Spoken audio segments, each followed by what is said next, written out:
equal level, yeah, I'd say. Okay. So, like, close enough.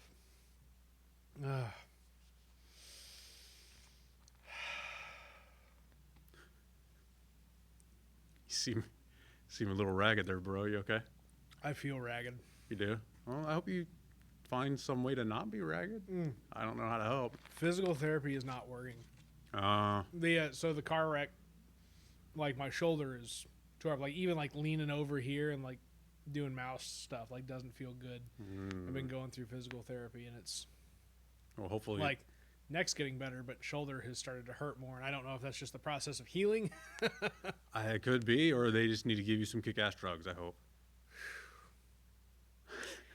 Aspirin was the thing that actually worked. Really? Like, they gave me ibuprofen and, like, a couple other things, and they all made me feel like crap, but just taking plain old aspirin worked. Perfect. That's awesome. Aspirin, one of the things I like about aspirin is that it works really fast. Like, it's usually really quick. Like, especially if you get, like, just a little pressed tablets, you take them and it's like, boom, you know. But Is that a thing? aspirin? How fast it works? Yeah. I mean, for me. No. I've never like been into. I've never been old before, Dan. Don't worry. I got lots of advice. Make sure you will come to an age where you have to sort of cinch up your scrotum before you sit down on the toilet, because you'll be dunking otherwise. It's bad. Oh God!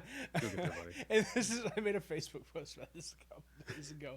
Like, laughing feels like my chiropractor, because every time I get a good laugh in, It just cracks. oh, dude, it doesn't. It feels like it doesn't just crack. It feels like the deck is being reshuffled. Is what it feels like. It feels like a Vegas, like, poker table dealer has just gone. Like, it travels. Well, now I got more of a reason to make you laugh. That's good. You miss it?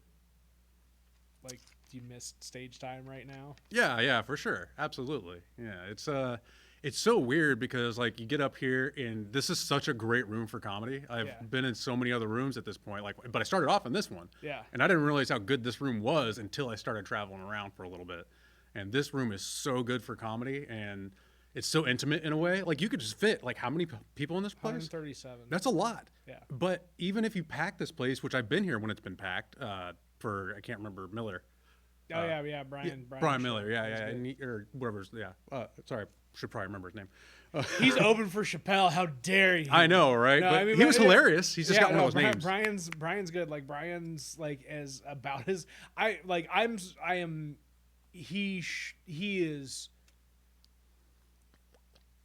He performs in spaces that are below his league. Like, he's a top tier comedian. Oh yeah, he's hilarious. But because he pursues, like, other things, like, he does the writing and he does some other things. Like, I don't know if, like, it's all geared in towards comedy. So, like, he's I think he's, like, still filming something. I don't know what they're doing. He should be up there right now. Like, he's I've seen posts from him being like, "Hey, I'm doing this," or "I'm doing that," and I'm like, "Ooh."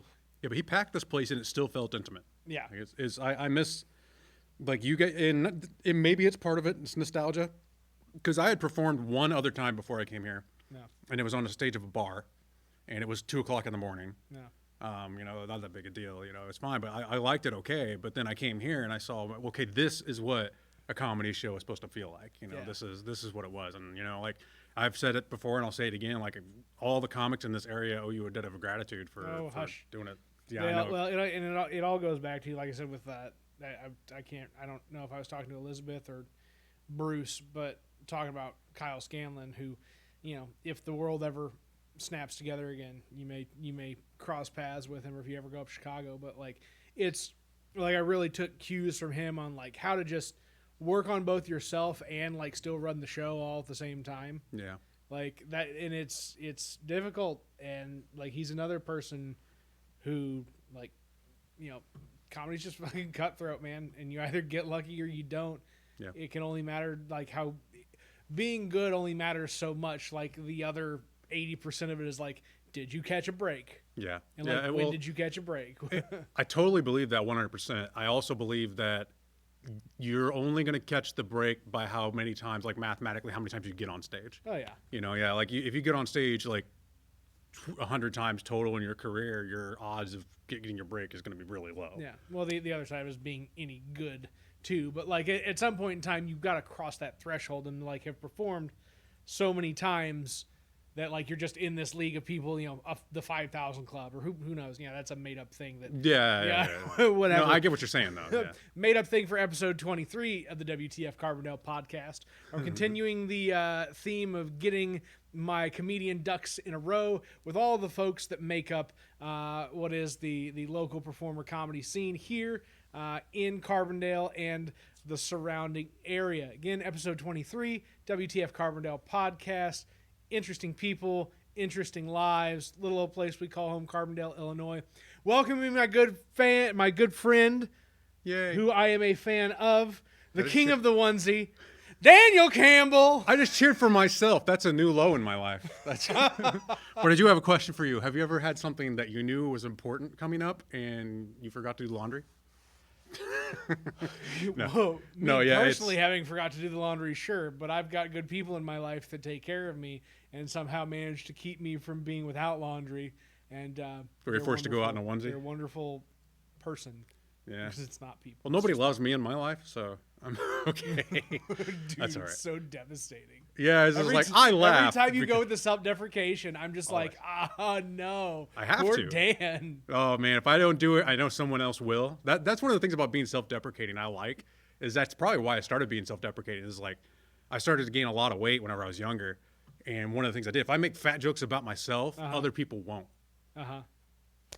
Take the bullets out of the gun and shoot myself with them, which is a terrible analogy. I just throw them at my own toes. There we go. I throw them Ow. away. I'll be like, bad me for being chubby. But at least I didn't shoot my own foot off. That's true. Yet you don't know me though. Like no, but yeah, I've been like I got to go ahead and say it. I'm not sure if you were recording before when I said this, but I'm gonna go and say it again because I know you're terrible with compliments.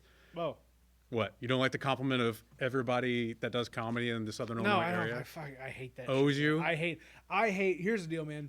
I like work and I hate accolades. Like I do so much stuff because I'm trying to outrun my own mind, and like that's it. Like 100%. I have a complex with being complimented. Like it makes me wildly uncomfortable. I'm pretty much the same way, and I've sort of got it up to I actually started going to therapy recently.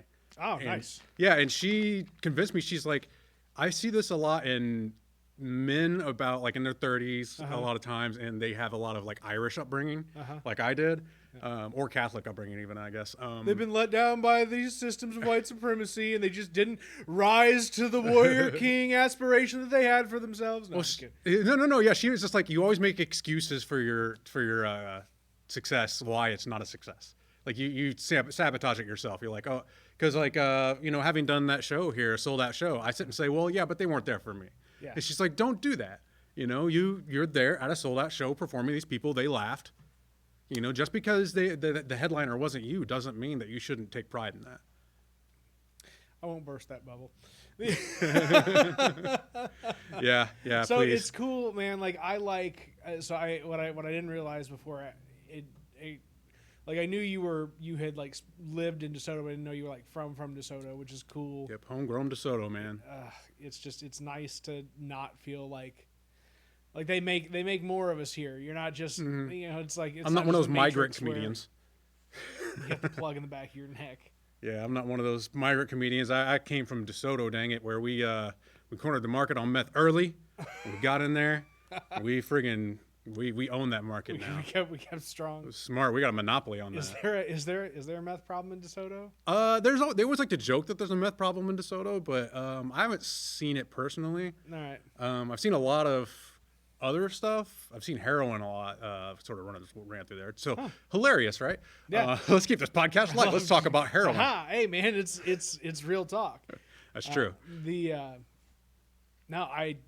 never knew, all the kids in high school that would have been from DeSoto, it's like they were drinkers, but like I never remember anybody from DeSoto being like, you know what I like? Hard drugs. Like, you guys want to see this my heroin needles? My heroin needle collection? This one looks a little darker because it's got the oldest blood on it. So did you go to CCHS after I did. like DeSoto grade school and all that stuff? Yep, I went to DGS, DeSoto Grade School. This is how, I'm not sure if this is a sort of scathing indictment of DeSoto Grade School or if it's just because I was a particularly stupid child. Oh. But I didn't know that most kids go to like grade school and then like a middle school, like junior high, whatever, and then high school. I thought that since DeSoto's was just one big school, that's you just went from first grade to eighth grade in one school. It wasn't considered junior high or anything like that. And the school system just pooped you out and you were on the farm. No. Yep, pretty much. And you know what's funny around here is my daughter's got this book, like something like agriculture or something. Like I wonder if they teach that in big schools, like in suburban areas and stuff like, or not suburban, but urban areas and stuff. I doubt it. I don't know. That's a good question. I mean, you've just got the fragmented standards of schooling across the United States. Like, it's wild. And I had a guest on who's a high school teacher, more in kind of the, you know, what you could say is the high school kind of vocational realm, like teaching business style classes, and, like specialized kind of thing. You know, she was talking about how Carbondale's got, you know, umpteen specialized programs for students versus, you know, smaller towns around that may just strictly have, you know, a certain set of activities. And it's like, man, if you're in a place that's offering a variety of options, like, you're lucky, like, because that's not every school in this country. Yeah, it's rough, man. I mean, because I remember, and this is going to sound so weird, is like I didn't realize how important education was, not just to, you know, like finding a good job, good college, everything like that. It's just being like aware of the world around you. Like, because I don't remember a whole lot or understanding a whole lot. I remember feeling confused about quite a few things that people would be talking about until I got like out of high school and started learning things on my own. And now I feel more like awake, you know, like I realize what people are talking about, what the important things that are happening in the world. You know, I owe that to me trying to get an education, and, you know, after I went to college and everything like that and got my degree, I feel more, I mean, maybe that's just the way time works, really, you know, too. Time unsheepifies you. Yeah, I guess so, sheeple. That's one thing I started recently doing is trying to keep a journal. It's not so much that I want to, it's not so much that like I feel like I have important things to say. It's more that I was watching this, I think it was a Vsauce video where it's talking about how old are you? I'll bet you can't think of a single important memory from each year of your life, let alone each day. Oof. Yeah, so like what's the point then? What's the point of life if you're not going to remember doing most of the stuff? And but like that, and he said two things. It was like a Robert Frost quote, which I don't remember the quote exactly, but it was something about along the lines of like, I don't remember all the trips that I went and all the books that I read, but they are what make me me. You know, so I remember the way it made me feel, stuff like that. And but I started from that. I also panicked. And it blew my mind. So I'm like, I'm going to start keeping a journal. That way I can actually remember some things about that may have happened last year. So, yeah, that's. Wait, you said what about panic? I had a like existential crisis. Friggin', because I sat in there and thought, oh my God, I can't think of things that happened when I was like, say, if someone were to say 12 years old, what's something you remember from when you were 12 years old? I can't remember a thing that happened when I was 12 years old specifically. You know, so I was just like, oh crap. My life is a lie. My life is a dream. Like, I can't remember anything, so. It's in the ether. You remember if you anything had a time machine, you wouldn't even know where to go. No, that's true. Yeah. You know, I was like, which boring year of my life would I go back to? You know? What was the most boring year of your life? Or it could be that I've just had, growing up in DeSoto, so many horrific experiences that my psyche has blocked them all out. Maybe. Not Sorry, really. That's a phone call that I don't need to answer. All right. Well, I won't talk crap about DeSoto anymore. Actually, I love growing up in DeSoto. No, man, like DeSoto, like legitimately, DeSoto seemed like a good town. Like in terms of it being just a neighboring small town to Carbondale, like it's really not. You know, I don't. You know, sure there were plenty of folks that had their own opinions, like from the town that, whatever. Like, but I remember DeSoto kids in high school being like decent kids, like not just absolutely awful people. You got the good ones. No, I'm playing. Yeah, right.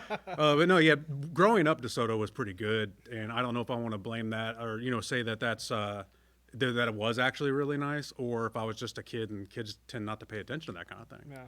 They don't. I think adults worry far more about it than kids ever do. I mean, because like I grew up super poor, but I didn't know that until I was a teenager. It didn't matter to me. Because everybody else was poor. It all looked the same. Yeah, I know, right? But how am I the only one being sent home with lice? Why do they say I have scabies and nobody else? The lice stuff, man. I don't know what the policy is for lice in schools now, but it's not, I don't know that it is ideal. Like just the I don't know if they communicate with people about whether or not like there's lice outbreaks in school, and I don't know if that's like to try and protect kids in a particular way or like what the thought is. They don't want kids to be ridiculed. Do what? They don't want like, oh, Johnny's out for lice today. They don't want him to be ridiculed. And I get that. I get that. I wish protect them children. There was warning, some sort of warning system there. Yeah. Like, hey, I think they're supposed to do something. They're supposed to be like, hey, someone's got lice. Yeah. If you can guess who it is, vote for Ruben. Call this number and push pound 12 to vote for little Timmy. Oh no! Oh God! Just the stuff, the stuff that would happen to kids that you would never live down, like as a child. Like I want to know what it's like to be like 80 years old and still be that kid that like, I'm 37. At 80 years old to still have like something that happened in grade school stick with you. Like I'm sure that's a thing. I'm sure people have had those experiences. Well, then you could just be like, oh, you want to make fun of that time I wet my pants in the 4th grade? Well, your wife's dead. Stab. I know how to. Don't come at me, you old geriatric shits. I'll end you. That's it. Talk shit to the old people, Dan. Yeah, they love me. Tell them what's up. So have you like been into podcasting, or was like starting the pandemic an excuse for you to like get into this more? So I did podcasting initially back in like 2008, 2009. Oh. No, yeah. Before it was cool. And I would like to Okay. point out that it was horrible podcast. It was atrocious. I mean, I was proud of the fact that we did start pretty early, but the idea behind it is we played video game music, and we acted like it was a radio station because podcasts were so young, no one really knew how to do it. Yeah. So it's just like, well, we're gonna do it like a radio station. So it was me and my buddy talking about video games, play a song, talk about the game that the song was based on, and then talk about news, and then songs. It was almost like a radio station. But then like, I love the guy to death. He's still one of my best friends, but he would just never show up. Like we would be like, all right, Sunday at noon, I'll see you there. See you next week. And then just come Tuesday, he'd be like, oh, sorry, I forgot. I'm like, how can you forget? It's every week. How can you forget? It's every single week. Yeah. But yeah, that's how that went. And I ended up, I was about a year or 2 years into it. And I'm like, I can't do this anymore. I can't chase him down. Were you just doing it by yourself, or were you like, oh, you had to like you were still chasing him down to like get him to do the podcast? It was chasing him down because I would have been okay doing it by myself, but he really enjoyed being part of the podcast. And I feel like it would kind of ruin our friendship if I just went off without him. So it was it was really annoying because he wouldn't show up and I'd get really frustrated, and it wasn't worth the trouble. Quick question. Do you know why podcasts are called podcasts? Because they originated on the iPod, and Very so good. they are since like that was the thing. Like, I tip my non-existent hat to you. Yeah. That's exactly right. Most so- people don't know that. So of the amount of the Joe Rogan that I will watch, one of the guests that I'd like to watch are what's the Adam something or other, the guy that was like the old MTV VJ, and like he was like the first guy to do a podcast in like 2003. Adam Carolla was big for big podcasts. He still is, isn't he? Not because that's like Adam Carolla and Jimmy Kimmel had like the Man Show, and then whatever. No. That's not Adam. This was a. I gotta like look this up. You gotta look this shit up. I don't usually do this. It's important stuff, man. Um, I won't be able to sleep tonight until you tell me. That's what I'm going for. Me Hold as the on. guest, I feel like you owe it to me. I do look it up. owe you Joe Rogan. I don't really mind Joe Rogan that much. I mean, I disagree with him on some stuff. Adam Curry. Oh, Adam Kerr. Okay, yeah, I know what you're talking about. All right. Yeah. I don't disagree with Joe Rogan on like a ton, but like I'd say about a third of his stuff I disagree on. Yeah, I mean, yeah. You're allowed to disagree with. And sometimes it makes me angry, and I'll turn off that episode. But, Here's the thing. Here's the thing about Rogan, man. Rogan plays like the it's just a dumb thought. It's not really my opinion, and I don't really have a bunch of facts to back it up thing. But what he's doing is like introducing and then validating things in the ether. And then like so I watched I listened all the way through to his most recent one with Donnell Rawlings and Dave Chappelle. Like I just forgot who Dave Chappelle was. For that's second. pretty big Freudian or pretty big slip there, buddy. So he does that with those guys, and like he's talking about how he's back and forth on election, on the election being, on there not being, people out there trying to scam the election and some other stuff. And he's back and forth on like, well, I'm sure it's not like a non-zero number of people that have tried to vote twice or this, that, the other thing, or blah, blah, blah. And he's like playing that up like that's a thing. And then he's like, but I don't really, want to sit here and, really take a hard stance on this. I don't know. I'm not an expert. And then like he gets into like more conspiracy theory shit and they're back and forth about how, John F. Kennedy's family was bootleggers. He was like, no, I bet those. And he was like, oh, well, that's just a rumor. And then it was the same like, thing no, Trump I bet does that shit's too. true. I bet they're just trying to hide that shit. Blah blah blah. It's like, man, you can't. Like, you can't just switch gears in your confidence like that. That's how Donald Trump does it too. Is like if he gets called out on something that he said that was like false, like abhorrently false, he'll make up a person and say, "Oh, well, somebody told that to me." Yeah. Like, no, you just made that up out of your head, and now the little person in your head made it. But yeah, Rogan, like he really irritates me when he does exactly that. Like he was talking about COVID a while back, and he said to I think it was with Tom Papa, he's like, "I'm not a scientist, and neither are you," and then he proceeds to talk about, as an expert on COVID. Like you can't say I'm not a scientist and then go, start talking about expert on, this virus. But and then I don't know who specifically I can pinpoint, but I feel like I've seen folks that he's brought on before where he'll like bring on somebody who's like a not dead center expert on something, like somebody who's goes to is part of something at Harvard or MIT or whatever else, but has like 30% of what they think is like fringe theory and 70% of what they say is like solid gold like everybody else in their profession. And so like he finds a way to like find the 30% crazy shit in the one person that like has the credentials but also has some of the falsities in it.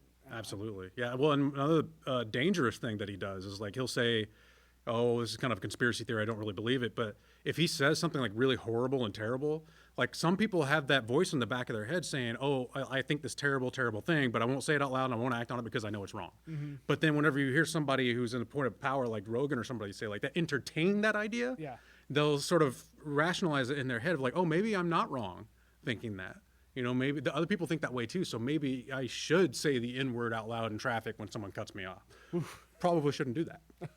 No, the and it's like what switch is being flipped where, right? So you can say things in sequential order. I believe this, but I'm not sure in that, and then you can say, I don't believe in this. I am sure in that. And because you flipped those four switches all at once, that center part can be pulled out, and the part that you said, I believe this, even though that was the thing that you didn't have proof of because you ended somewhere on, and I know that that's the truth, the middle minutia gets pulled out of it, and now there's not as much context in it, even though there's like the full shot of like, hey, we just had a 3-hour-long conversation, and like there's very clearly components to that conversation that like tell you what I believe and what I don't believe, what I'm confident in, what I'm not confident in, but like you only picked out the select things that I said. I feel like we touched on a nerve for you, buddy. You okay? Yeah, no, I'm good. I just no, I'm with you right there. I think you're doing too much staring at that camera, by the way. Am I? Yeah. Oh yeah. Sorry, I'm trying. It's like trying to address the people at home, kind of. Yeah. thing, No. Talk to me. Okay. Talk to me. Less staring down the people at home in the camera. More comfortable with Nathan. But I love them. They don't know how badly I want to look into their eyes and tell them how much I want them to lick the bottom of my foot. That's how is that how foreplay works? I love like hearing you try and like hold yourself back from going too crazy. Yeah. I got to stay PG-13. I appreciate that. Yeah, lick the bottom of my foot. You know, that's right up there with trick or treat. Smell my feet. The top erogenous zone is the bottom of the foot, Nathan. You need to learn these things. Somebody, oh my God! So I've got, I've built a solid following of haters on the internet as of lately in a couple different places. Go figure. Fun. And as somebody posted my profile picture to a Carbondale group that spun off of the WTF Carbondale group, and it said like, this MF right here licks toes and some other stuff. And like, I'm in the group and I just like posted a little gif of like a gross toe like extending out and something. Nice. It was just I would just couple that with like, you ain't wrong. Right. I mean, as long as it ain't like, as long as those toes are attached to a friggin' willing participant, adult, yeah, we're good. Consenting adult. I mean, I'm up for try just about anything, well, not anything. There's been some times. PG-13. Let's keep PG-13. Yeah, you got this. I appreciate you. You're yeah, buddy. Are you so you're a dance dad?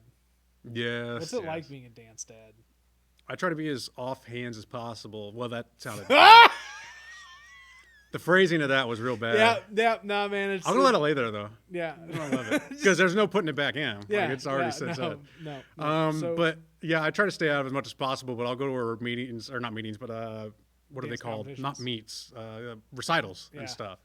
And competitions. So it's not like competitions. It's like recitals. Well, she has recitals and competitions. Okay. But I'll go to some of these competitions or recitals, what have you, and then some of the very uncomfortable moves they've got these young girls doing is really, man, where they're getting them young. Yeah. What, dude, I mean, I don't know what the cuties controversy was other than the headlines of it, but like I can imagine, man, like how exploitative is certain cultures and like what we're doing to these kids. Like, I don't know. Well, and I sat and thought about it too. Is like, I get really freaked out when I go to one of those competitions, and I know I shouldn't feel this way. I really shouldn't. But it's just like my upbringing. I was raised in a really conservative household. Yeah. So I immediately think, look, and there's judges, and there's usually a male judge. And immediately in my head, I'm like, what's that creep doing here? Yeah. Even though I know he's probably fine. He's probably just a stand-up guy, perfectly normal. No way he's doing things under the table while the little girls twerk on the stage. Yeah, dude, I mean, like, Boy Scouts of America, 82,000 cases of sexual assault over a nearly 100-year period. Right? Like, too much, like, okay, the Save the Children shit was all a play off of QAnon. Right? That all developed out of conspiracy theory activity, and that was how conspiracy theory activity really cemented itself in mainstream media culture. I mean, that literally just happened like 3 months ago. Like, that's not an old thing. Yeah, it feels old because of the way time works now.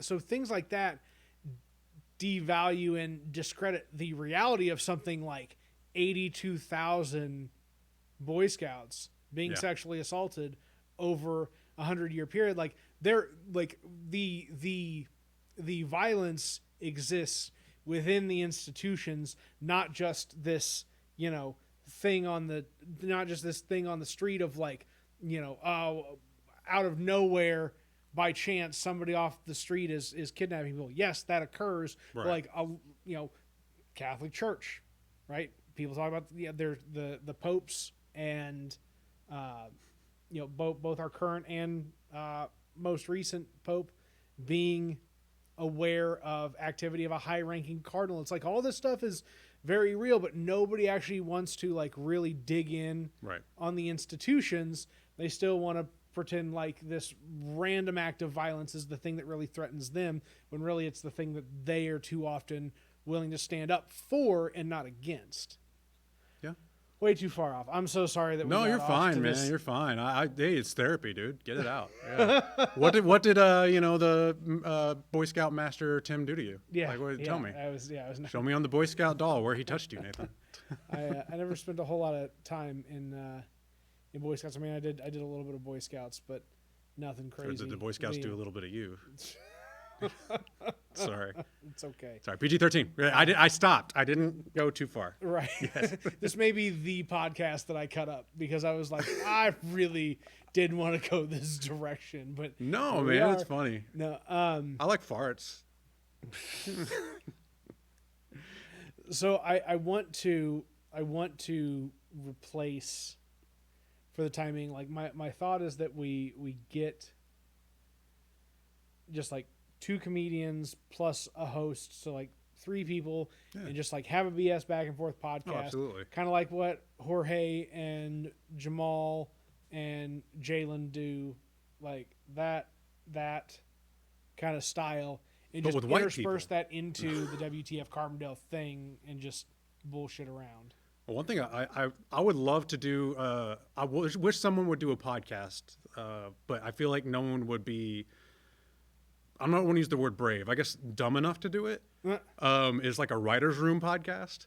Because we've both been in writers, situations before, people writing jokes and stuff like that, and it gets nasty. Like it gets real bad and offensive, like horribly offensive, like disgustingly offensive. I would want to see like a podcast or a YouTube video, something like that, a stream of people getting around and doing that, like sitting around a table, like watching a YouTube video, like, all right, let's make up a bunch of jokes, or, like let's look at the news and make up some jokes kind of thing. But I feel like everybody in that room would get canceled so fast. Yeah, no, that would be a quick way to end careers. But I don't know, like I feel like if you preface it with, hey, we're going to be offensive as hell, and like, we're comfortable with that, maybe it'll be better than. I feel like I was talking to Bruce about this shit too. Legion of Skanks, like that's what some of these dudes do. Like there is a market for like hyper, like awful, just raw. Now their problem is it comes with like a political tint. It's not just like raw for raw's sake. Like they are on a part of the political spectrum that they themselves embody. But one thing that's one of the reasons I don't actually do political humor whenever I'm on stage is, one, I want the whole room to laugh, not just half the room. Yeah. 2, I want it to be good 10 years down the road. Yeah. I want to be able to tell a joke 20 years down the road and it still be funny. If I tell a joke about Ross Perot right now, it's not exactly going to be. Ooh, man. It's not going to be as funny. Ross Perot's a zinger, though, man. Yeah. Not enough. Okay, here's the deal. If you had the room of 50 or older. Yeah, I know your audience. Yeah, that's true. You could land. I mean, it wouldn't matter what side of the political spectrum they were on. They just had to be old enough. But how often are you going to be able to use that joke? A Ross Perot joke. I don't know, man. Dana Carvey doesn't really have a career anymore, so maybe that's a good example of like. Yeah. That's true. It's not working. I mean, but I'm sure he's like opted to not do stuff like. Oh yeah, because he could get stand-up gigs, I'm sure, just fine. And people would come just for the nostalgia of it. Yeah. Like they wouldn't. He could be not funny at this point. Like he's such a legend at this point that he could do a tour, be like sit there and read from the phone book. Yeah. And then he'd still make money. Because he'd do it in the church lady voice. I'm sorry. Because he'd do it in the church lady voice. Oh yeah, for sure. Well, I'll tell you about Adam Ansel. I can't do a very good church lady. That was pretty bad church lady, but anyway. Oh no, it's fine. So you got any questions for me? I got a question for you. Yeah, what's your question? What is your favorite comedy right now? Whether it be movie, podcast, a show, anything. Like I got my answer, but I want to hear your answer first.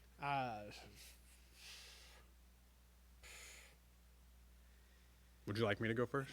Yeah, go ahead, man. I don't think of media in terms of. I mean, does the Weakest Link count? Like I've just been watching. Sure. I mean, if you gain some kind of comedic enjoyment from that, I would say so. Jane Lynch. What is her name? Jane Lynch. Thank you. Yeah, you're welcome. Jane Lynch is. She's hilarious. You watch the Weakest Link as well? Oh yeah, I've watched it. Yeah. But have you watched like the most recent season? Yeah. Okay.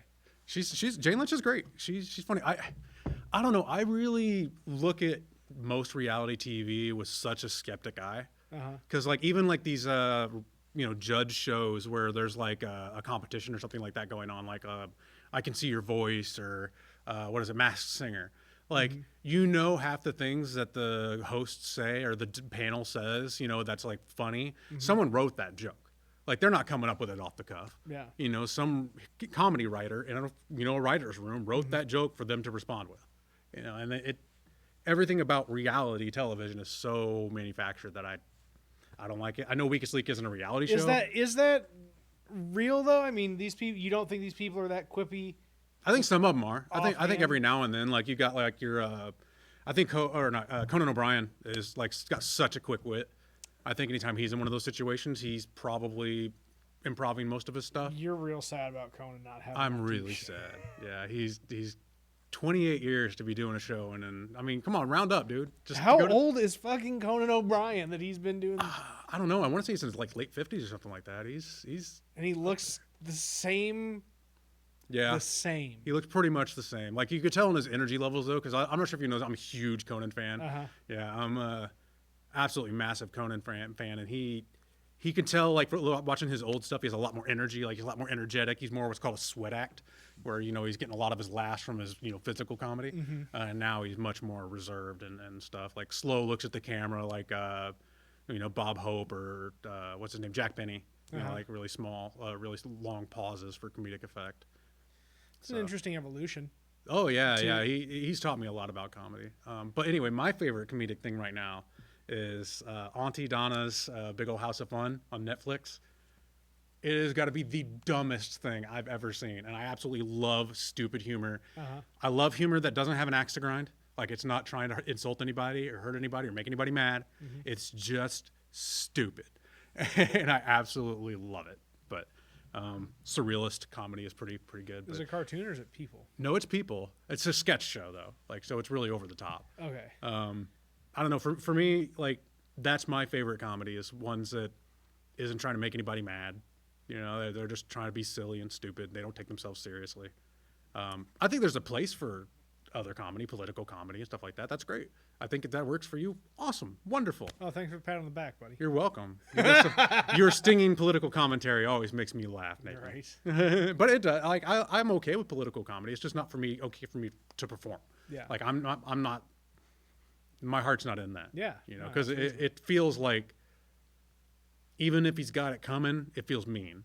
Yeah. To me, and I'm just not that guy. I try not to be that guy. Sometimes I'm a dick because No. But you're right. I mean, you're not a bully in any way, shape, or form. Like you're very Thanks. You're very away from the attack. And now that we've solidified that, let's talk shit about Pepsi. Let's talk shit about Pepsi. Fuck yeah.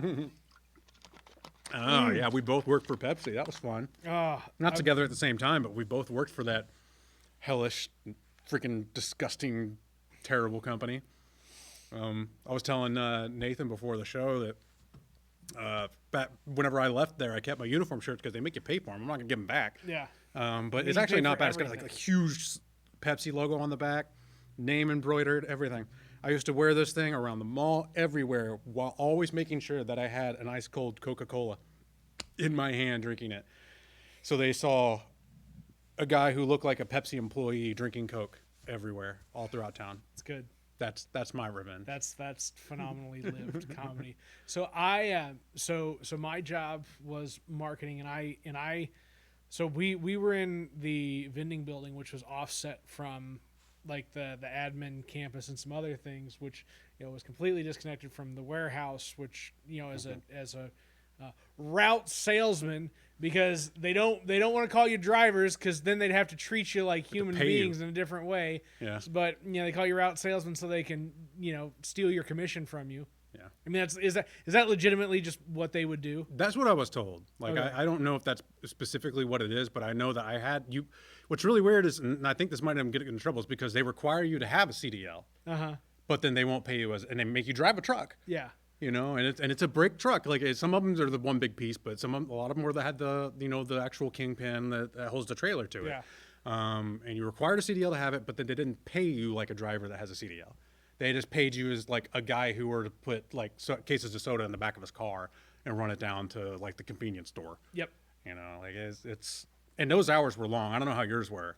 I mean, so my I was just 8 to 5, man. I was in at 8. I was out at 5 every now and then. Lucky I'd work you. a little bit extra, but I mean, again, I was part of the administrative function. I was not the the actual laborer grinding out. Yeah.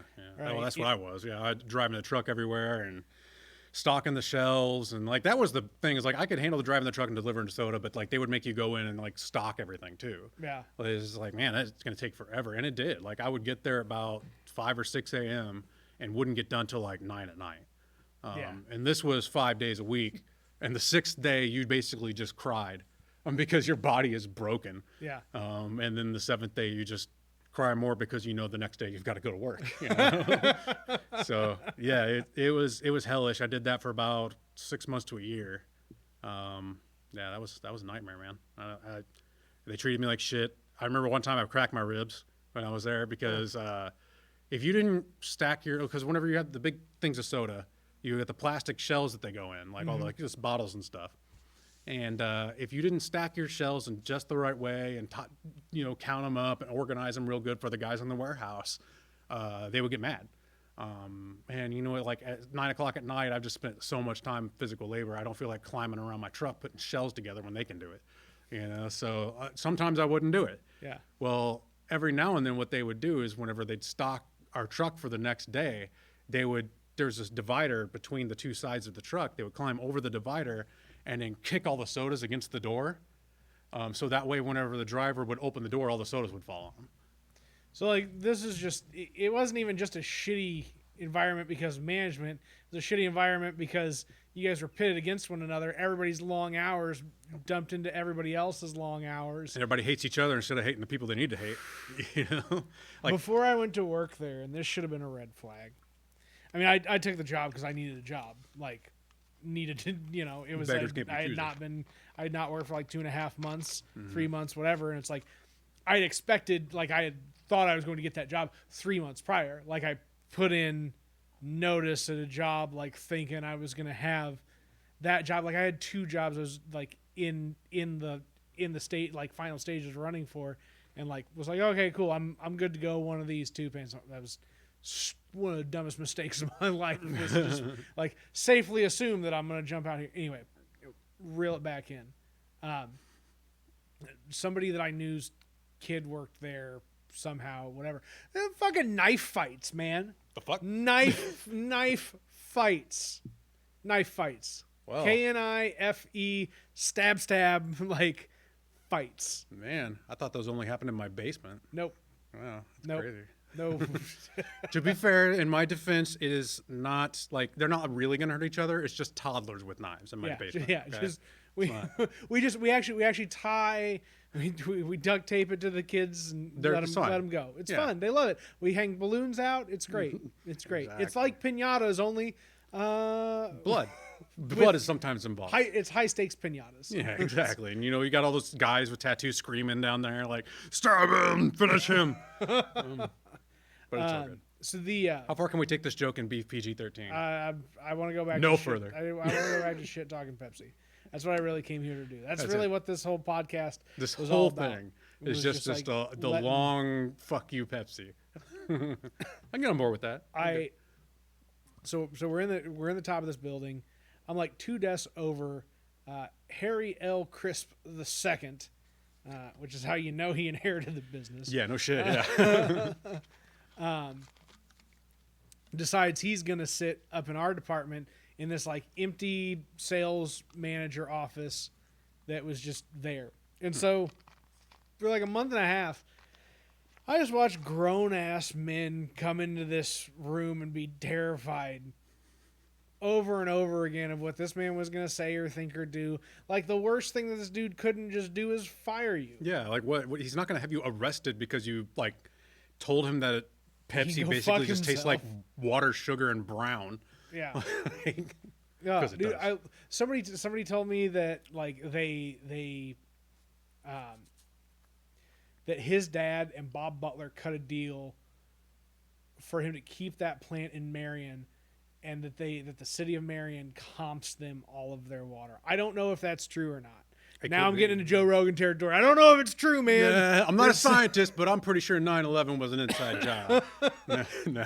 So like that's what a handful of people had told me. Don't know if it's true or not, but like if so, it's like that's fucked. Like you're literally you're literally stealing a public resource Yeah. and selling it for profit. That's in not such even a that way. expensive. Like, come Yeah, on, well, man. it's not even like it's It's the principle of it, really. Is Nestle a massive thousands of percentile profiteer off of these small towns that they siphon water off of their systems from? Yes, but is Nestle still paying for these things?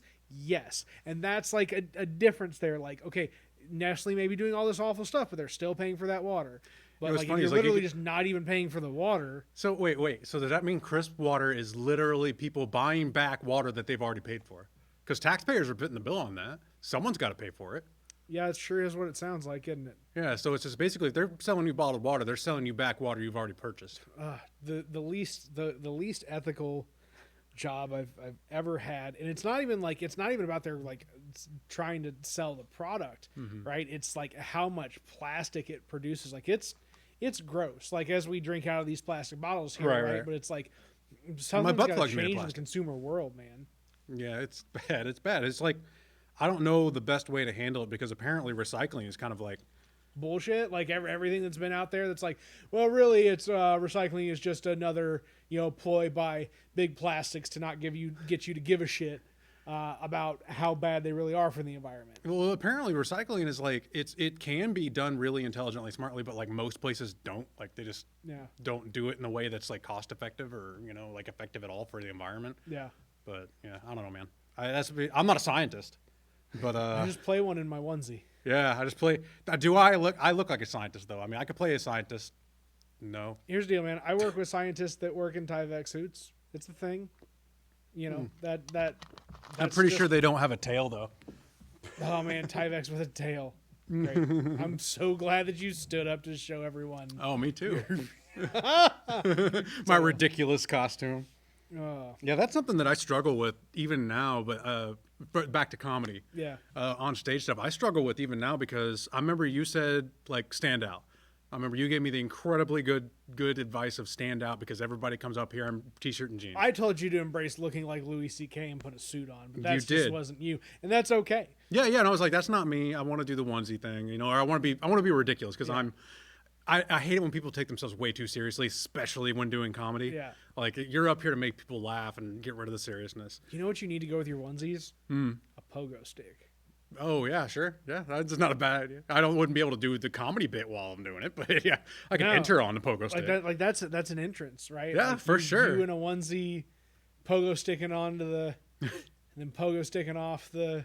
I feel like the best way that's gonna work is if I learn how to take a fall and just eat shit as I come on the stage. Ooh. Just come out bouncing and then just friggin' just eat crap on the floor. Yeah, just fall and make it look really painful. Falls are no good. Falls are bad. Yeah, I know. I want to do that. But I mean, yeah, so I went from the onesies for a while to a suit and tie. And people really seem to like the suit and tie. Yeah, but you don't like the suit. But I don't like the suit and tie. And that's you got to serve yourself first, man. Yeah, and that's really what it came down to, is like I started looking at like a lot of the greats that have done comedy, and I'm not saying I'm anywhere near a great, yet. Hopefully one day I will be, but I'm nowhere near. But they all said, just like, if somebody else doesn't like your style, fuck them. Like you do. If you think it's funny, there's other people out there that's gonna think it's funny. If you want to present yourself in a certain way, people are going to like that. And if nothing else, the onesies stand out, like you recommended. I am kind of concerned at some point, like sometimes I do have to reel in my jokes to be more broad appeal. Because I'll say a joke sometimes that's like, it'll make me laugh. Like there's some jokes that I write and I absolutely love them. They make me laugh so hard. But I'll say it up on stage and it's just like, it just lays there dead. Have you been writing through all this? A lot of it. Yeah. But I haven't performed any of it. Like, okay. Yeah, I haven't got a chance to perform any of it. That's why I really one day hope that the varsity can open back up again. I know we got like a year before realistically we can do that, at least. But yeah, it's going to be interesting to see where all that happens. But yeah, I mean, I've still been writing. Should we avoid talking about drug use? Are you talking about drug use? Okay, all right. I sell weed now. Fair enough. Dan, that is my job. I am. Oh, really? Yeah, no, dude. I work for the cannabis grow facility by the airport. Now I am the marketing person there. Oh, that's cool, man. Yeah, man, I would have never guessed. And it's what's so cool is it's a mix of where I'm at in the admin again, always because I don't actually work for a living. I just, Hey, if you can find a job not working for a living. Labor, man. Labor underpins everything.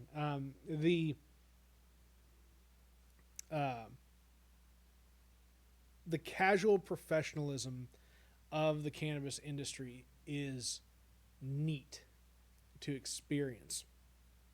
Color me interested. It's got a lot of stuff to polish. There are a lot of components that really need like better thought out, and not from a sense of like safety and regulating for the consumer, but really like creating an accessible market for folks. Right? Like right now, you got to have money to play. Yeah. Right? You can't just plant some seeds and I'm in business, right? It's not the farmer's market. Right. Yeah. Apparently, the government, like, you have to apply for like a special license to be able to just grow anything. It's $100,000 just to apply for the license. Ooh wee! Good lord. Yeah. God damn. I really want to get some money off that. So yeah. Talk about cannabis consumption. Okay. You're more than welcome to. All right. Well, I mean, you know this. Like, I've only been consuming cannabis for about a year. So shortly, I want to say it was like right as it became legal. And it's different, man. Like as an adult, as someone who's never done it, like there's so many things that I have to like call my friends that I know they've done it and ask them, is this normal? Oh my God, what the shit? Like times I'll feel like the sides of my brain are switching. Like I'll feel like, oh man, if I move my left arm, my right arm raises, like crazy shit like that. I wish weed did that to me still. Well, that'd be cool. You just take like a month break, you'll be okay.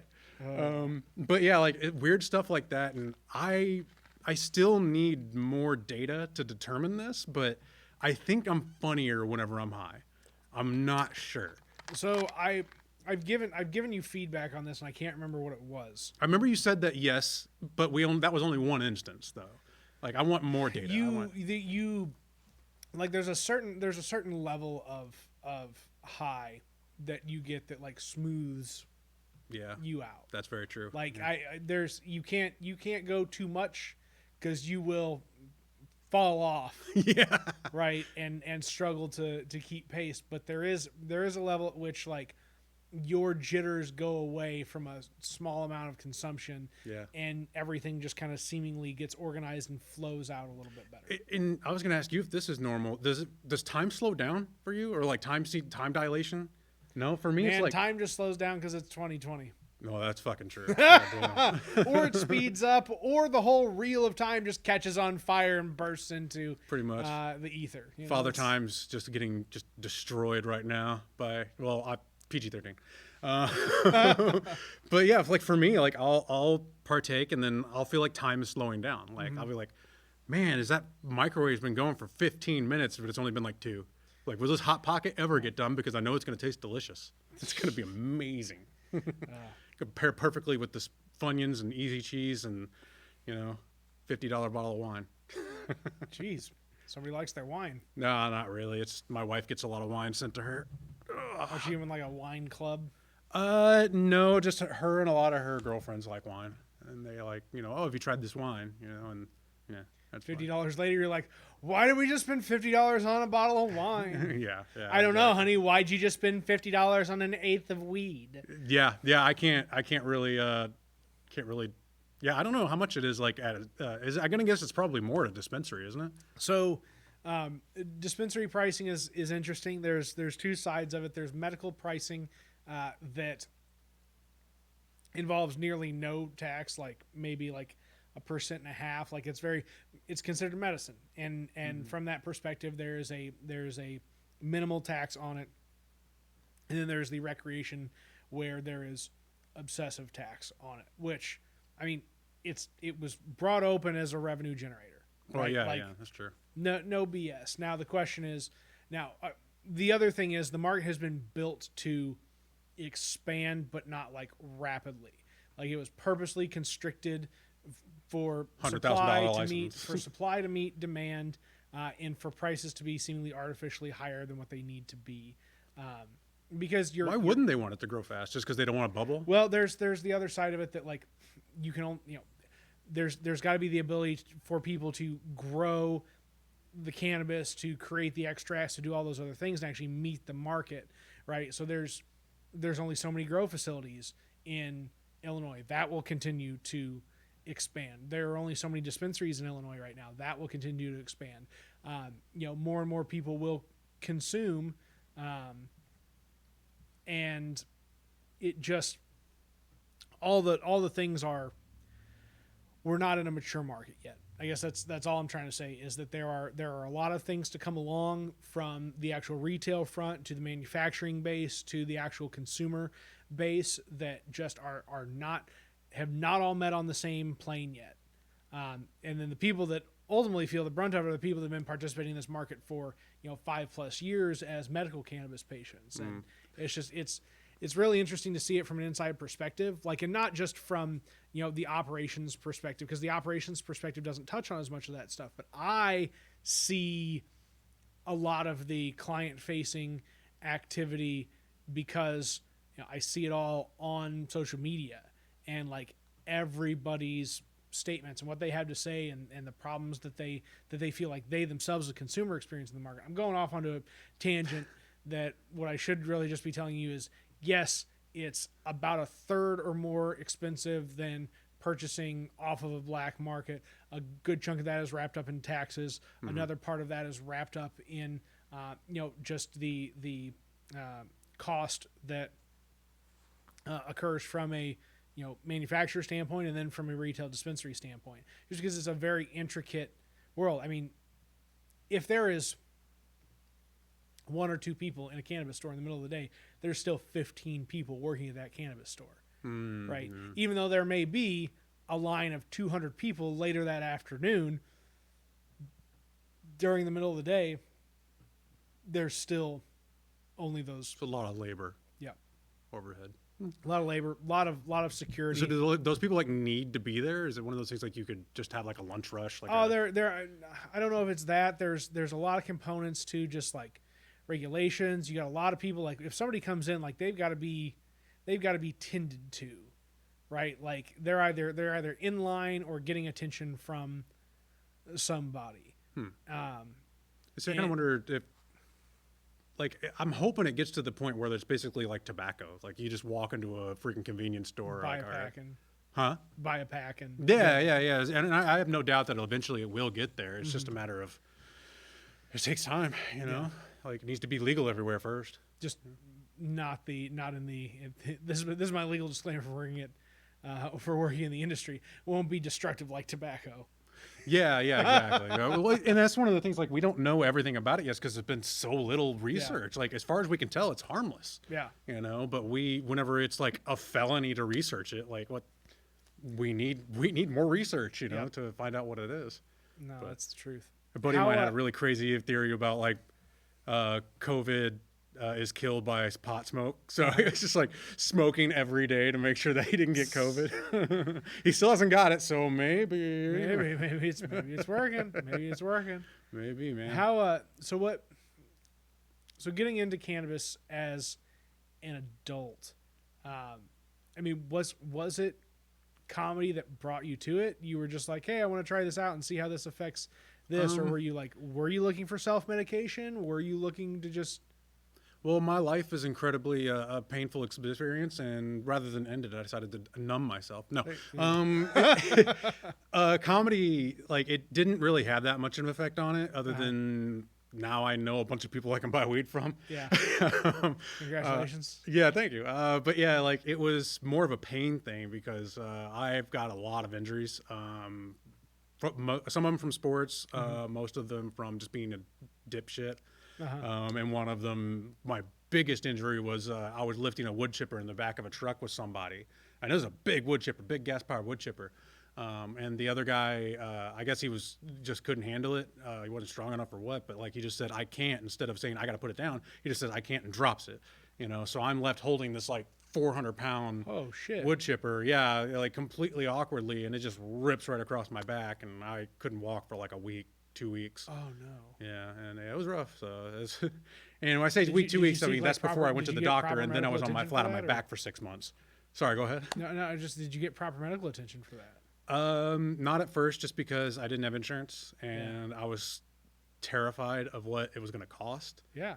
But it just came to the point where I at the end of 2 weeks I couldn't walk, so I was like, all right, well, I guess I need to go to the doctor, and then they're like, yeah, you screwed everything up, man. Like you're rough shape. So now I got to live with it for the rest of my life because I probably just waited too long. Like I don't know what it is, but I mean, legitimately, like I would encourage you to there. I mean, there are doctors around the area that prescribe cannabis, and like what you have sounds like one of those things that qualify you for a medical cannabis card.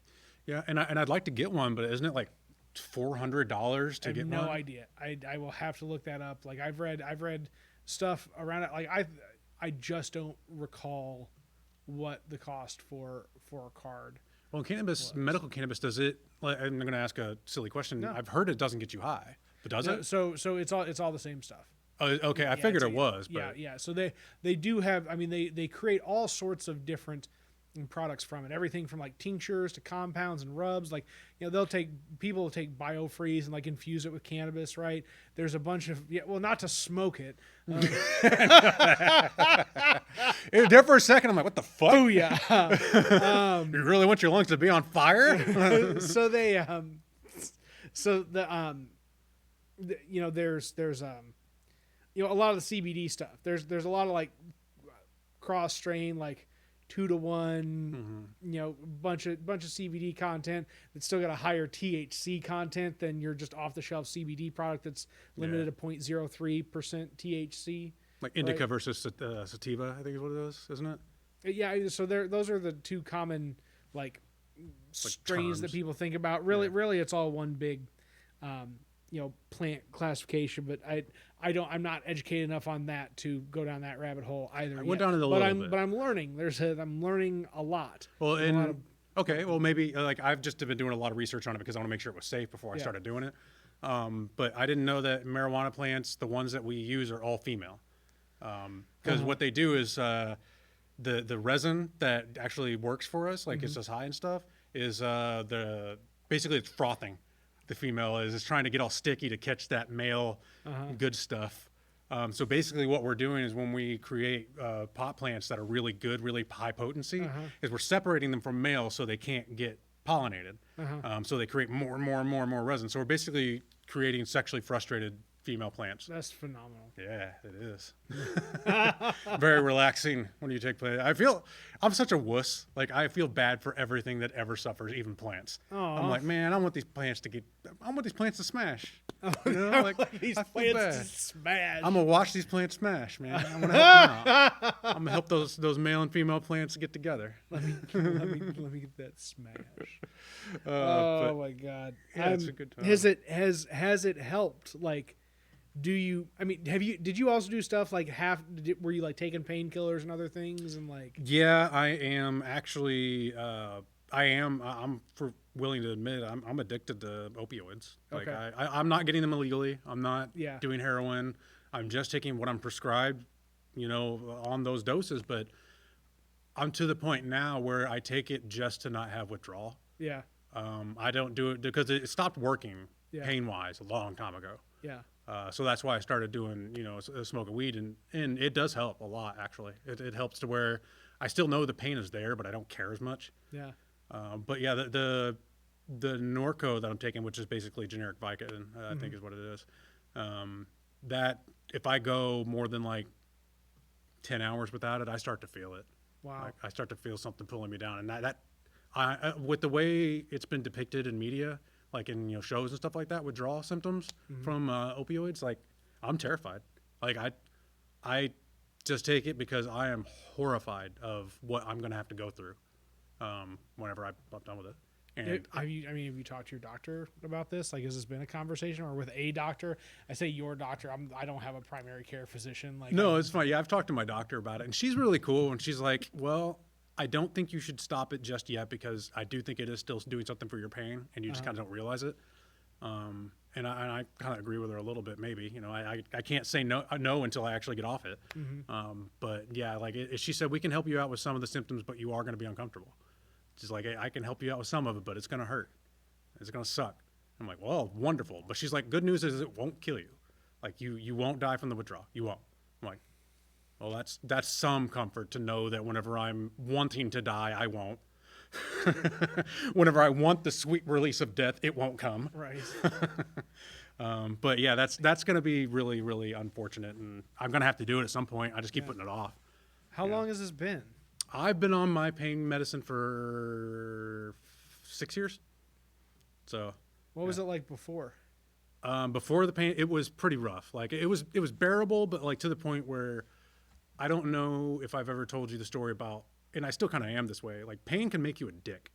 Like it can make you really, really grumpy. And I kind of didn't notice it. Kind of snuck up on me. Like chronic pain was kind of worse, just because like I was slowly morphing into this asshole, and I didn't like who I was becoming.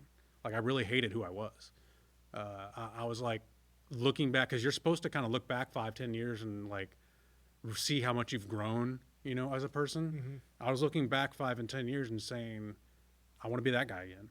Like, I want to be that guy who wasn't snippy with people that he cares about, you know, like who was really, you know, basically just angry. Like, I didn't want to be angry anymore. And I knew the pain was a big part of that. It was making me pissy. So I started on the pain meds, and I'm not going to lie, the first couple of weeks, man, I understand addiction now. I understand why people get addicted to that feeling, because that's a great feeling. Because, like, imagine, like, the comfort you feel whenever, like, say you're in a warm bath or like on a massage chair or something like that, that little bit of relief and pain, or, you know, pain relief that you get from that small spot. Imagine every cell of your body feeling like it's sort of vibrating in a very comforting way. You know, that's what it feels like. It's like every cell of your body feels like, man, you're comfortable. Like you are comforted on like almost a spiritual level. And that's a hard feeling to say no to, you know, and I'm lucky enough to where I can do that. I can say, all right, you know, here's my 6 o'clock pill. It doesn't do anything anymore. You know, it doesn't give me that feeling anymore, which kind of sucks. And I understand why people start taking more pills, because they want to get that feeling back. Yeah. But my home life is not in such a bad state that I feel like I have to numb myself. Yeah. Which is good. Yeah. Yet. Oh man, I'll get there. Don't Shots worry. fired. Warning. But yeah, that's a really long-winded, unfunny explanation of No, I do man, drugs. But no, we're allowed to like have a little bit of this serious talk. Oh, for right? sure. Like, I've done more talking than I've needed to this man. evening, just because it's been nice to. I love the sound of your dulcet tones, my friend. I don't know what dulcet means. I feel like you just turned a little red, buddy. What does dulcet mean? I don't know what dulcet means. Dulcet, yeah, dulcet. Tone. Yeah, dulcet tones. It's just Still like very don't know what dulcet soothing and means. relaxing. Oh, okay. Yeah, we're gonna make out in the parking lot later. Just I want to put that out there.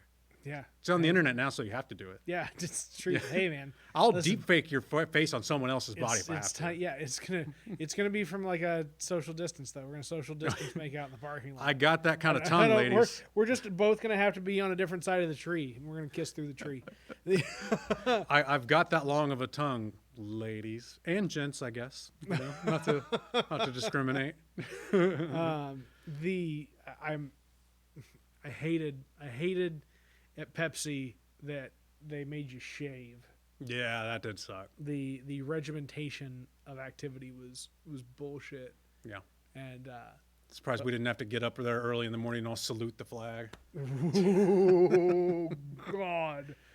PG-13. Oh man. You may need to edit this out. I don't know. Yeah, I Not for my protection. Fine. Like if you're fine with it being in, I'm fine with it staying in. No. There are going to be edits in this particular podcast.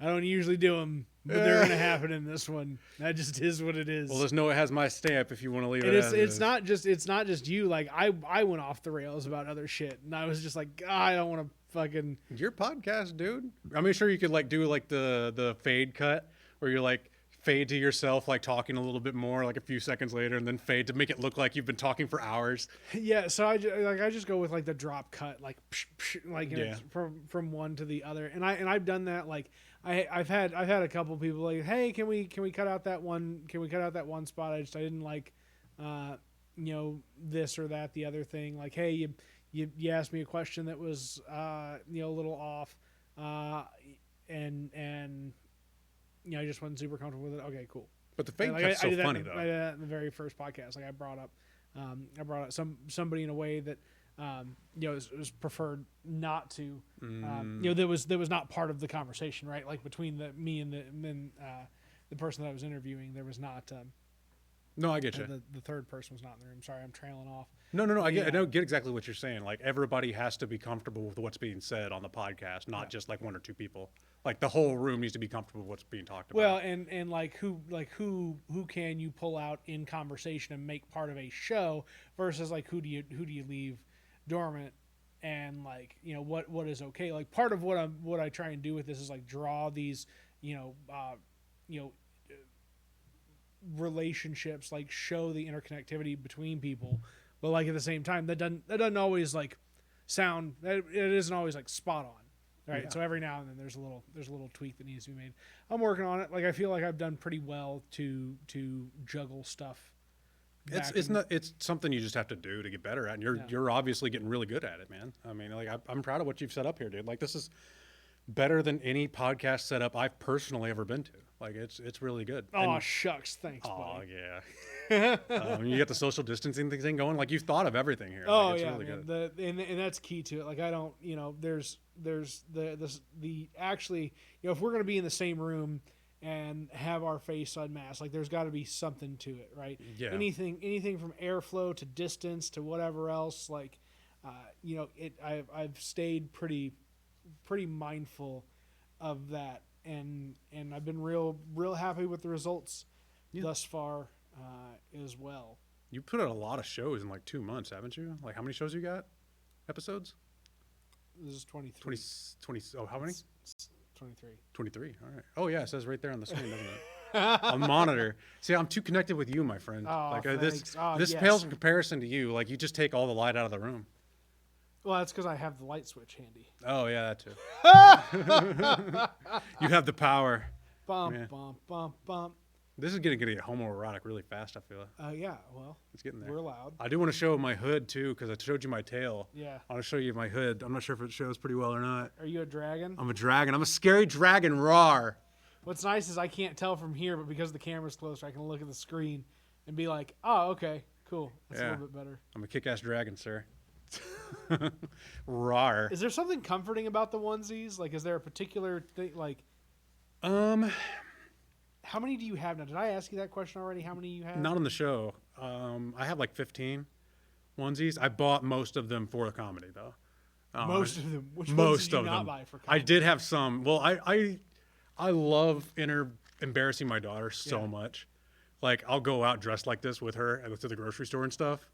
Do you shut the fuck up? Yeah, I love embarrassing her. It's so great. Like, and not just like usual parent embarrassing, children stuff. Like, we'll be sitting in a crowded building waiting for like the elevator to go up. This was like pre-COVID time, waiting for the elevator to go up, and I'll just look at her and really loudly ask, "Hey, you got any cocaine?" To your daughter? Yeah, to your 13? How old is she? No, she's 11 now. 11. Okay, and this would have been like when she was like 9 or 10 years old. So I'll be like, "Hey, you got any cocaine?" She'd be like, "Stop." I do.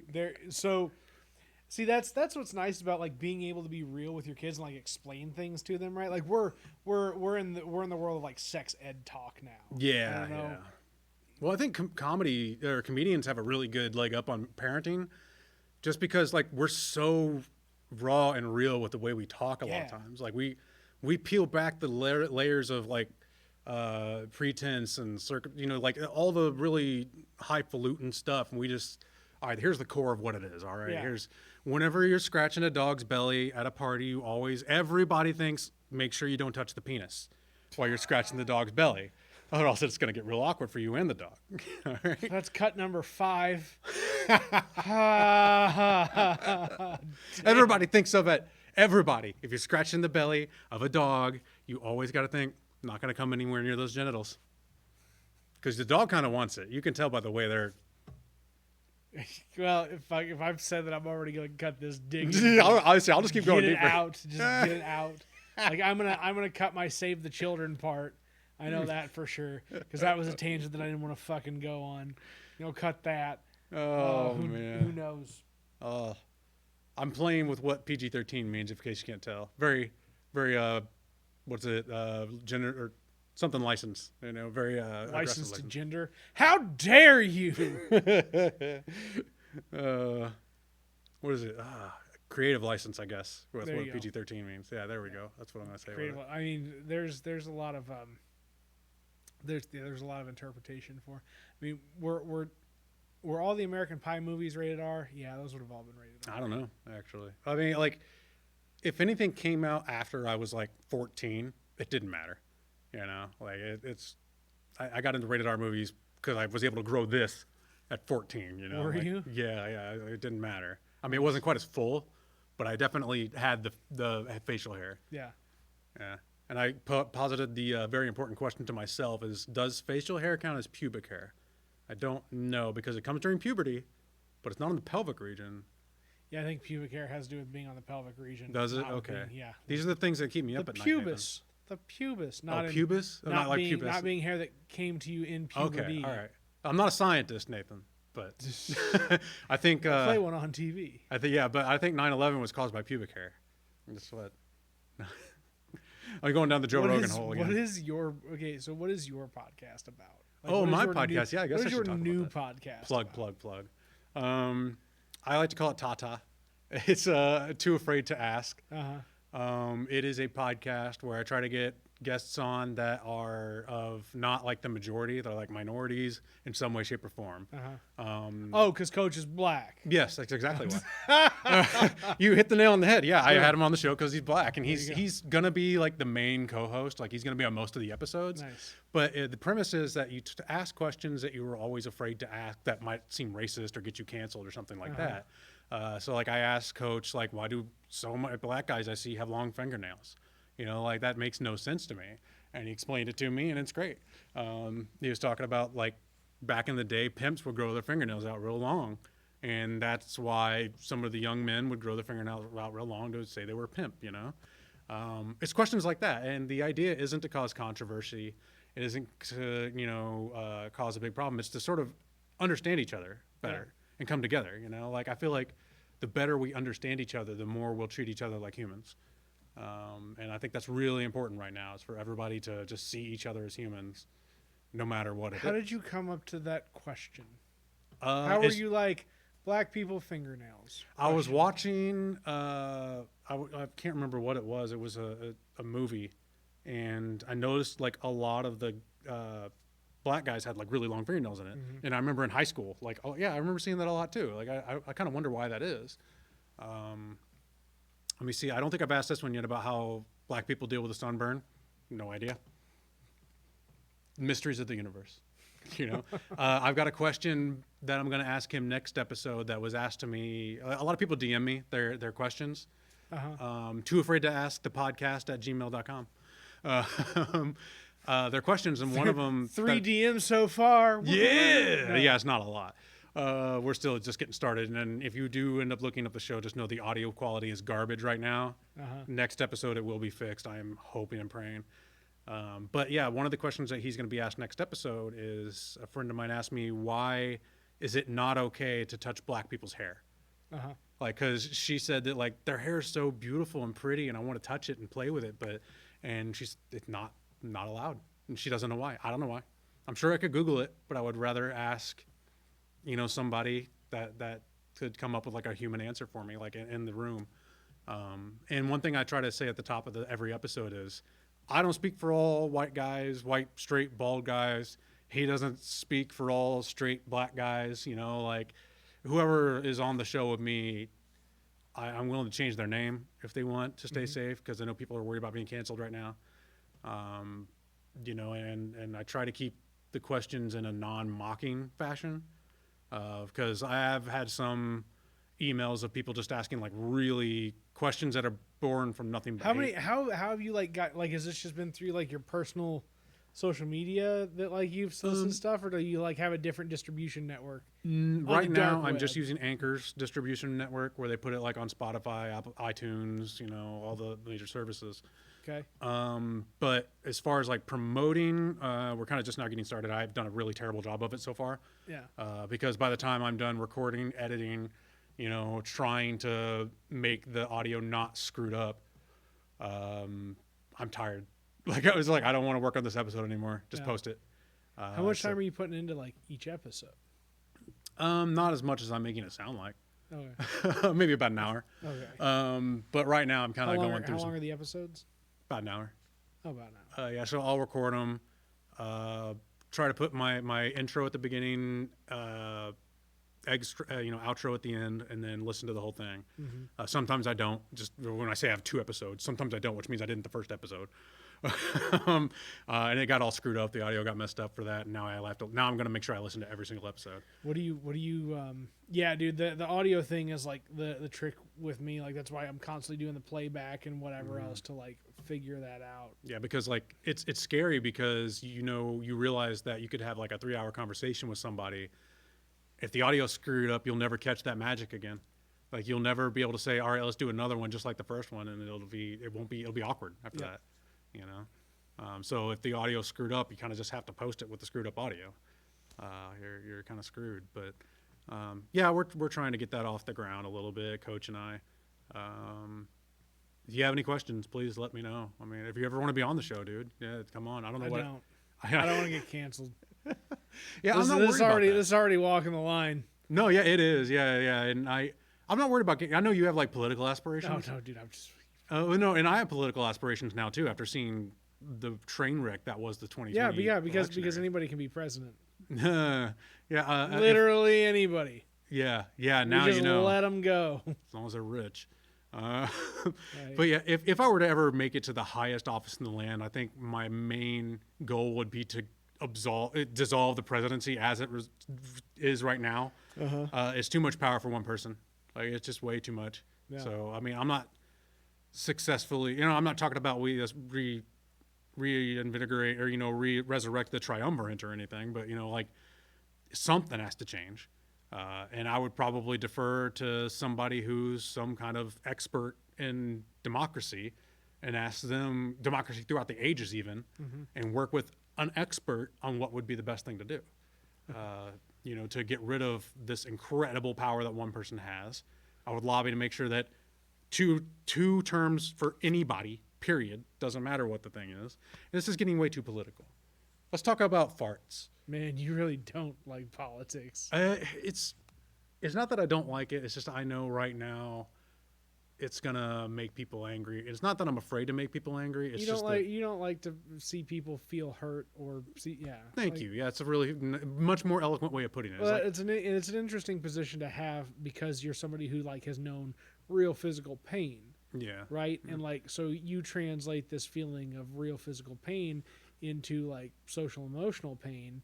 And like apply that to folks and go, I don't want people to feel the social emotional version of the physical pain that I felt. Yeah, and that's a really sweet way of putting it. Thank you for that. I appreciate that. That's it, pretty much exactly it. And I'm just not as good as putting it. Man, we really are gonna make out after this. Like I'm gonna. We're just gonna have to FaceTime our wives with it. Like, listen, it's okay if it's just us and it's you. It's not cheating if I took a video and showed you. I don't know why I was pantomiming hip thrusting there. I said make out. There's so much of this that one step at a time. Out. It's just gonna be like bloop bloop bloop bloop bloop bloop bloop. Did something happen to their feed? I don't understand. Cut of like 18 things. It'd be like a compilation video on on freaking Pornhub, just freaking cutting. There goes again. There's another one. Cow. Man, maybe we should make it PG instead of PG-13. Well, I have not. You could slap the explicit warning on it. I could slap the explicit warning on it. Well, the difference is content versus words. So like to this point, like I've just had like shows where we've had curse words, but like this show, we've talked all over the place. No, I got it. On stuff, which is that's different. One of the things that I'm really learning as a comedian too is actually disguising a dirty joke. Is like if you get really, and I'm still not very good at it, but I'm still practicing. Is like taking a really dirty, disgusting joke and like sort of like disguising it as like a wholesome joke. Like Jeff Foxworthy does that really well. Like whether you like his comedy or not, whether you like him or not, like the man is a master at disguising dick jokes. Like he's really good at it. But it takes a long time to get dangling in a rope. Yeah, exactly. Yeah, he's talking about like having sex. He's talking about doing that, you know, like, but he said it in such a grandma friendly way. Yeah. You know, in such a grandma friendly way. I fuck grandmas. I'm gonna make your life hell, Nate. Oh, dude, this is just, I want to smash my head against this microphone. Like, I think you should leave it all in. I think it's all, but it's up to you. I feel like that's what's gonna happen instead. Your podcast, but yeah, I think you should leave it all in, sir. How long do these typically go? I don't want to eat up your whole night, man. They go until now. That's episode 23, the WTF Carbondale podcast. Comedian Daniel Campbell. Who knows whether or not I released this whole podcast or whether or not it's got like 18 like cut-ups into it. Here's the deal. What you need to know is right now we've been recording for 1 hour, 25 minutes, and 24, 25, 26, 27, 28, 29, 30 seconds. Perfect. And you can just figure out based off the timestamp of how much other stuff is on here whether or not I decided to go an extra 25 minutes on this podcast just to have enough time to cut out all the wild ass shit that either Dan or myself said this evening, or whether or not we just left it all in and let it ride, and maybe it ruins us one day, maybe it doesn't. Today. Have a good one, ladies and gentlemen. Bye. Whatever that one may be.